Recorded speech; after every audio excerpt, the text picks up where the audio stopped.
¿Qué tal? ¿Qué ondas? Hey, what's up? How are you? We are just jumping on here because we wanted to update you a little bit about what's going on, how life is going. We want to be sending out a video every couple of months. We're going to try our best. Yeah, we just want to talk about the ministries that we're involved in, what we see God doing in our community here, different personal life updates as well that you'll be able to see better in video. So let's jump in. So one of the things that I've been involved in a lot recently is our Rehabilitation Center ministry. As a base, we visit about 10 different rehab ministries within our city of San Juan del Rio.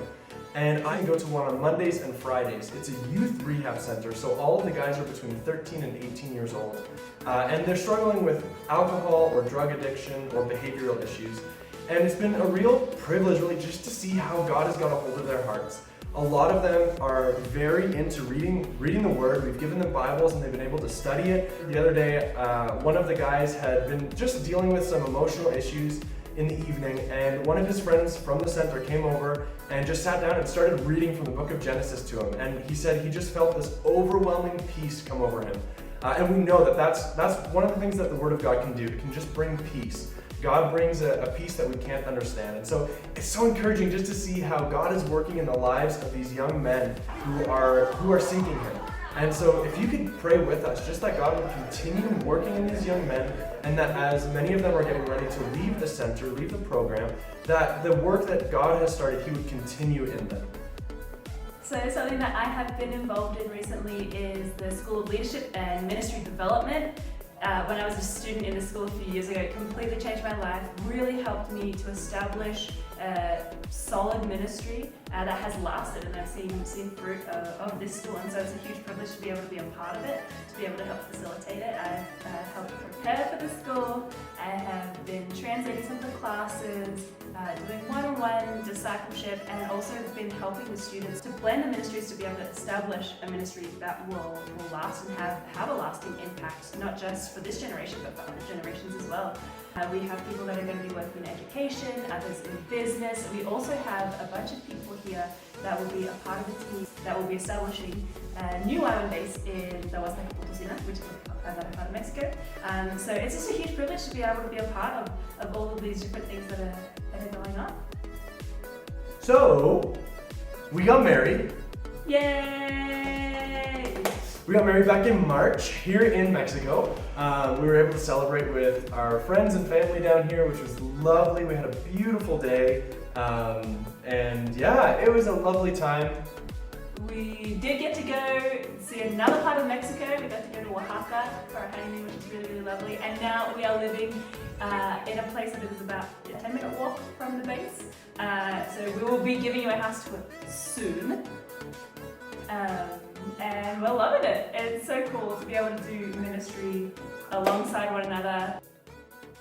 We do have some prayer requests that we would love for you to be praying along with us in these things. Like I mentioned with the rehab ministry, there are so many guys who really are seeking after the Lord. And so just like the good soil and the parable of the sower and the seeds, a lot of them have heard the word. They're starting to search it for themselves and seek for God. And we just pray that they would be good soil, that they would receive the word and that it would grow and produce 100-fold fruit.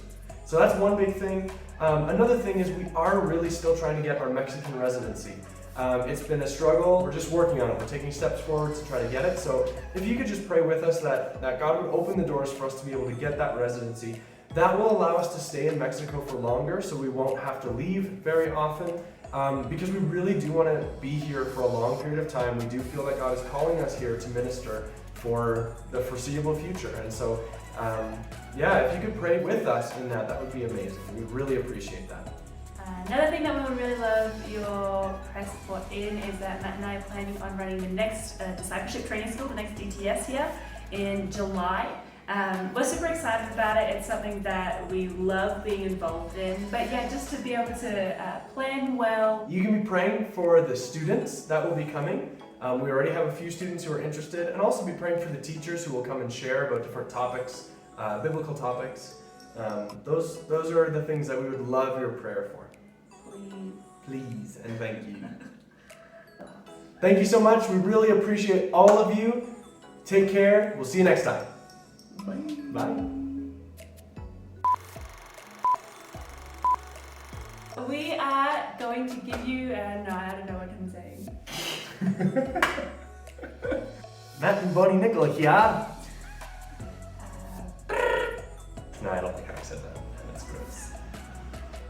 Just like the good soil in the parable of the